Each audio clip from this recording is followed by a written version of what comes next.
Good Monday morning, Loveland. I'm Mike Meldon, and this is your Loveland Weekly Podcast, brought to you by Gina Dubell-Smith, eXp Realty, and Stone Pillar Farm. I think we can honestly say that COVID's changed all of us. The quarantine, the uncertainty of it all, you name it, we've all changed since COVID.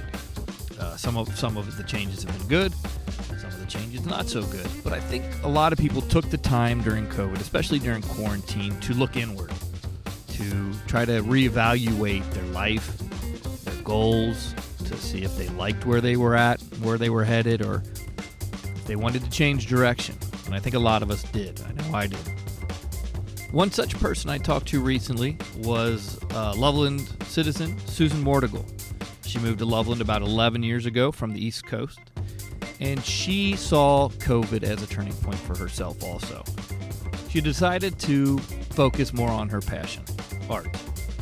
And so she did. We're going to listen to her story, and as we do, feel free to check out her Facebook, Instagram, or her website, SusanBethStudio.com, or Susan Beth Studio on the other social media formats. Though she does many commissions based on wines or cork work, she is open to many different types of commissions. She is very talented in many different media, so feel free to reach out to her. Here is her story. Today is Monday, June 10th, 2023. Okay, today we have Susan Mordigal with us, and she's going to tell us a little bit about her life and art. Susan, how did you get into art? To be quite honest, it's not so much a matter of getting into it. A lot of artists will tell you, and not just visual artists, probably anyone creative in music, theater, writing, whatever, that is just always a part of me, like having brown hair, brown eyes, being right-handed. It's the kind of thing where I just don't remember not ever creating. I see pictures of myself when I was, I don't know, maybe about 3, and I had gotten a little chalkboard for Christmas that had a little seed on it, and there's a picture of me just drawing away on there. So it's something that's always been in my living memory, and I hate you. I'm after going through grad school, I hate to say double negative, but I cannot not do it. I can't not create. So I think that's true with a lot of, I think if I asked a lot of artists that, it's a part of you, right? I mean, it's just, I'm kind of, I'm a half artist and half not, but it's always been with me that wanting to create, just feeling that inside, right? Exactly right. And I think, to be honest with you, I've done some teaching, and a little more informally, I'll get into that a little more later, but I truly believe that creativity in some form is in every single one of us. Some people like to cook. Some people like to, just dance around the kitchen while they're cooking. People are creative in many, many ways, and to different degrees. Right. Some people like to decorate, make models. It goes on and on. There's no limit or end to the possibilities of creativity. Some people a little more in touch with it. Some people are nervous about it, or just not interested in it. But I truly believe that everyone's got it to some degree. I think that's a good point. Yeah, I like that too. So the other thing about my art is, even though I've been doing it my whole life, I have not always had it. It hasn't always been a quote career, but I have lots and lots of interests. But I've always also had a helper personality. Always wanted to help people and make contributions to society and to the world. And after doing a little bit of illustration part-time, I was a stay-at-home mom for 16 years. I have 2 wonderful sons who are grown and living in other states. But when the kids were older and I had more free time, I would volunteer.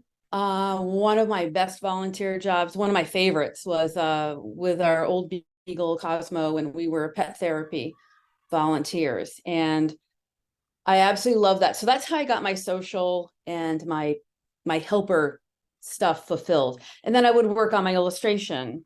Oh, nice. On the side, and I did a couple of books. and Oh, did a lot wow. of volunteer projects. I did murals for the school and all kinds of different things, but it was separated.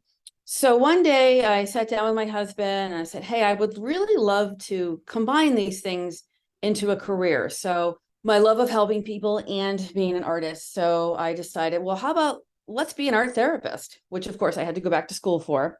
And just the timing of it didn't work out exactly the way I wanted to. We were living in Connecticut at the time, and there was a great art therapy program, but we were moving to Cincinnati. This was looking into this 12, 13 years ago. And there was no program close by here at that time. I think DAP at UC, they offer a certification in art therapy right now, but at that time there was nothing less than 3 hours away, and I didn't want to do distance. So I sought out advice as to what to do, how I could combine my two passions. And other art therapists said, well, if you really want to help people, but you don't have a program, be a social worker.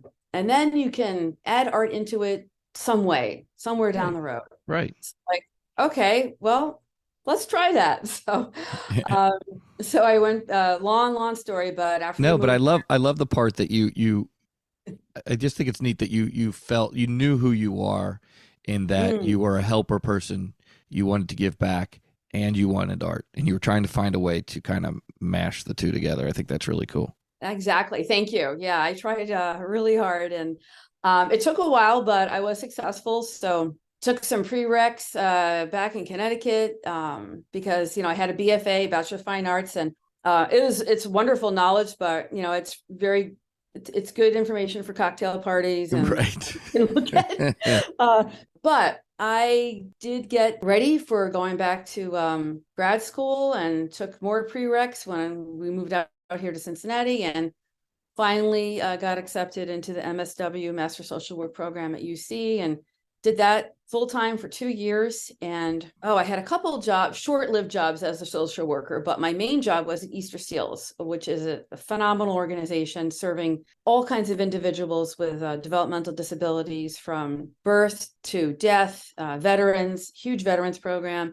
It's a really great place. And I was a case manager for 3 years, got my street cred, and really enjoyed that a lot. But always in the back of my mind, how can I get art into this? And Right. found out about the Opening Minds to Art program, again, through volunteering, which is a wonderful program founded by Dr. Elizabeth Loken out at Miami University, empowering people with originally dementia, but it's also good. It's good for anyone, working with abstract versus representational art, which just means it looks like something. Right. You're trying to make it look like something. And it's extremely freeing and empowering to people, anyone who has, really not that much control over their lives. All the decisions are made for them. And for an hour, you can go do this wonderful art program, and with guidance from volunteers and me as a facilitator leading it, just create and have fun and That's make neat. decisions. And it's just phenomenal because, even decisions like, oh, do you want red paint or blue paint? I mean, even things like that were difficult for some people. Right. Naming a piece was really a challenge. And then by the end of the program, it was, I think each session we ran was about 6 weeks. They were almost like new people. It was very, very rewarding. So I was able to do that for 2 years. So That's really cool. I did my goal. And I also taught in the field at the agency, art, DAP, and social work students as well. So I was a field instructor. So I was able to, that was a really, really amazing time in my life where I was able to put together all the things that I loved.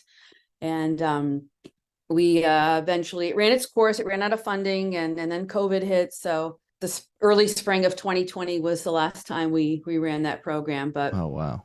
it was kind of sad, but it was time to move on. And at that point, it was, that's when I thought, okay, I really need to, I had a great run. I loved what I did, but I really need to get back and try to do art full time. So I've been trying to do this working at it for 3 years. So once you decided to get started in your new business, and this was going to be your new pathway, how did that go? How did you get started on this, your art business itself?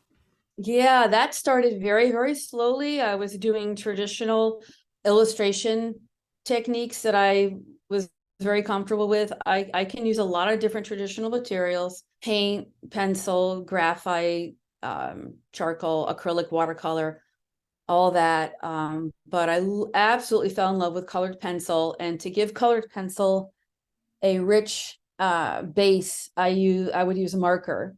And you can use that as a fine art technique. I just was never really into fine art. It was more graphic design and illustration. I also love typography, like logo design. Right. When I was doing cars a year or so ago, I was car illustrating. I would always make it like a logo almost. So my love of typography played into that.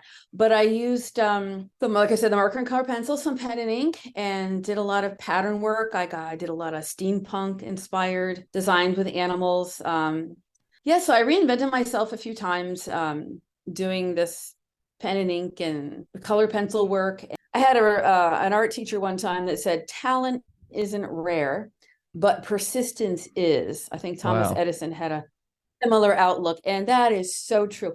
There are just millions of talented people, wonderful artists out there, and we're all trying to do the same thing. Right. Extremely competitive, and half my job is marketing. That's right. partially why I'm here today. So it just wasn't you've gone through quite a bit of transitions in just the 2 years that you've been doing this. And that's not the last one. I found myself to be very versatile. I have all the basic raw skills a visual artist needs: composition, color, design, which is part of composition. And I'm never short of ideas. I'm very, very fortunate. I've never had that artist or writer's block. I get challenges while doing the pieces, but I never seem to be short of ideas, which I'm grateful for. The only drawback of reinventing myself so many times is sort of like starting from scratch from a business point of view. Sure. And of course, us artists, I can't speak for everyone, but the majority of us are not the best business people. We're just extremely right-brained. All right. So now you're into upcycling. What is upcycling exactly? Upcycling is your traditional, the old saying, making or converting trash into treasure. So what an artist does with upcycling, and you can do it with anything. There's so many, of course, the metal sculptures you see. I'm sure you've seen, yard lawn ornaments and yard art. That's a very visual, a very common example. I think a lot of people can relate to. Going through junkyards and collecting scrap metal. I did a little bit of welding too. Just that interests me, but that just wasn't the direction I wanted to go to. But it is fascinating to make this art. I started out on foam board. Now I'm trying canvas and experimenting with painting the canvas before I put the corks on. But I just use old, really well sharpened steak knives and metal files and emery boards to file down cut corks, and it is like super, super primitive for tools. It's very cool. It's pretty hilarious what I can make in my hot glue gun. So I started out with the corks because there are just so many of them. Mm-hmm. I must have thousands of them now, and it's a challenge for me to create depth with such a limited color palette. Sure. If you look at the range of hues in corks, they go from white to like a dark tan or a light brown, and that's it. Yeah. And then I do use the sides of them, which are stained by the wine, and that ranges from barely pink to a very deep red that's almost black. So and I have stained them as well with some wood stain and with actual wine. So that was really cool to experiment with. And then, like I said, now I'm experimenting with painted backgrounds and putting the corks on that. I got really nice feedback from that new technique. And I'm just always experimenting, learning how to use the medium. And I'm also going to venture into bottle caps. I'm collecting those. My friends they give me wine corks and now bottle caps all the time. It's really funny. But it's amazing what you can do with these simple materials.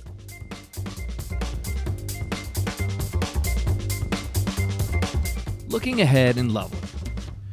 On July 11th from 9 a.m. to 3:30 p.m., the TriHealth Mobile Mammography Van will be coming to historic downtown Loveland. Appointments are available. And on July 16th, from 6 p.m. to 8 p.m., the City of Loveland presents the 2023 Concert in the Park Series.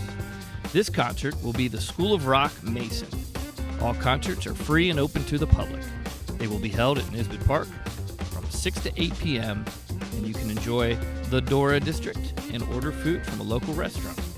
Enjoy. We have something truly special here in Loveland. Thank you for listening, and have a great weekend.